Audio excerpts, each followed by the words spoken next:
তোমরা কি কখনো ভেবেছ পাতাল নামে যে জগতের কথা পুরাণে পড়েছ সেটা সত্যি এই পৃথিবীর কোথাও লুকিয়ে আছে কিনা? ভারতের মধ্যপ্রদেশের এক গহীন জঙ্গলে রয়েছে একটি জায়গা যেখানে পৌঁছানো মানে যেন পাতালের দরজা পেরোনো। এই জায়গার নাম পাতালকোট।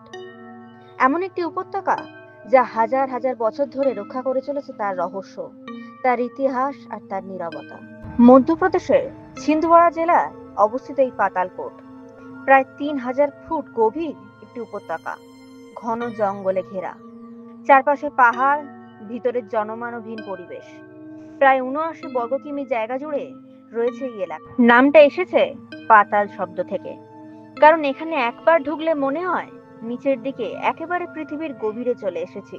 পুরাণ বলে এখান দিয়েই হনুমান পাতালে প্রবেশ করেছিলেন রাবণের ভাই অহিরাবণের সঙ্গে যুদ্ধ করতে।